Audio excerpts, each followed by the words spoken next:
Donald Trump again making it his re-election messaging headquarters. His latest, a post that's just come out this hour. Let's look at it together. Trump talking about the flu and returning to a message that he is using and has throughout much of the pandemic, that flu is a threat that rivals COVID-19. You see in this tweet, he says that Americans have learned to live with the flu and asserts that flu is more deadly than COVID in some populations, sometimes over 100,000 deaths. Now, the fact checkers have been working on this already. Daniel Dale, now at CNN, but of course we remember him from the Toronto Star. He immediately pointing out that the United States has not seen 100,000 flu deaths since 1968. So disputing the facts in that most recent Donald Trump tweet. But again, downplaying COVID-19. The politics of this morning, the scene last night, let's turn to it now with Daniel Lippman, who's back with us this morning, White House correspondent for Politico in Washington. Daniel, I'm glad to see you this morning. Thanks for coming back. Thanks for having me. It's good to be back. We are looking at images, Daniel, as we begin our conversation. I don't know how many times the world has seen them, but we have used so many times during the Trump presidency words like unprecedented, that he has broken the norms. You might think you couldn't be more astounded by his words or actions. So where does last night rank for you in terms of what you observed? Well, watching it live on television, just like the rest of everyone, was pretty shocking because, you know, I'm in the camp that it was actually a pretty dramatic and interesting, cool video for people to watch him return on Marine One from Walter Reed back to the White House. It even passed by my office in Arlington, Virginia, so that was kind of neat to see. But once he got back, to remove the mask and undermine lots of messaging for people, saying, you know, that is a very damaging to both his re-election prospects and also to public health strategies, where if he's saying he has coronavirus and he still doesn't even have to wear a mask, that is just pretty, could be deadly for people if they ignore what Dr. Fauci is telling people. Yeah, it's so interesting. If people were thinking he'd have a more empathetic turn or a greater understanding of the science, he clearly showed that that was not the case. But you said something interesting, damaging to his re-election chances. How so? Does he risk a backlash for that kind of bravado? Well, he's always a guy with, like, he's like a cat with 9 lives, and so you never know how these things play out in real America compared to Washington, New York, or, you know, Canada. But a lot of people saw strength, his supporters. They like that he is turning to the White House fully in charge, kind of like the conquering, you know, the coronavirus. The campaign even put out a video of him as a football player tackling COVID.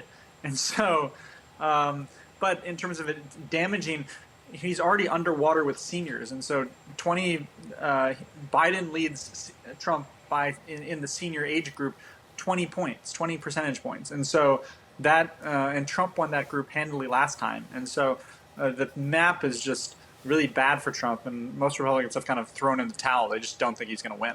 It's so interesting, yet to see the movement from seniors who have been so strongly Republican of late going so strongly for the Democrats. You mentioned a video. He also released this. If you wondered why he orchestrated that return the way he did, I mean, you see the image of strength he wanted to portray, as you mentioned, Daniel, in that video. But also, here's a little bit of a part that he posted to social media explaining why he had to get back to work. Let's watch that together.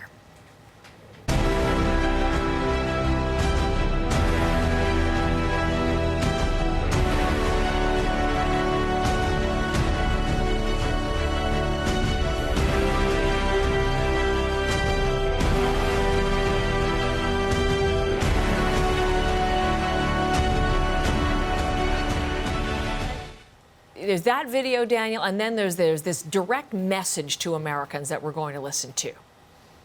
I didn't feel so good.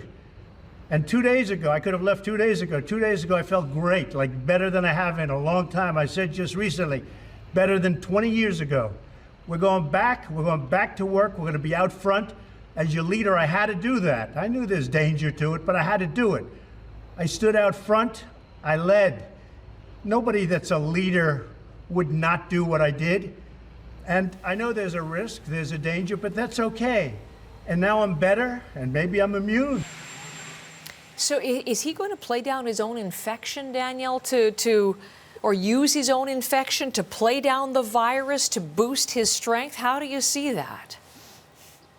He has no other strategy, basically. And so what is he going to say? I was wrong for the last 6 months. Yes, this virus is so serious. No, that's not in his DNA. And so maybe Joe Biden or any other politician would do that. But he's already kind of made his bed. And so he is going to return to the coronavirus. Not so bad.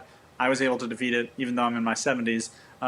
His own campaign spokesperson, Aaron Perrine, went on Fox News yesterday and said Trump has a unique angle because he's actually had coronavirus, so he has experience battling it personally, while Joe Biden has never gotten coronavirus. And so that was kind of an odd twist that anything that's a negative, they try to turn into a positive.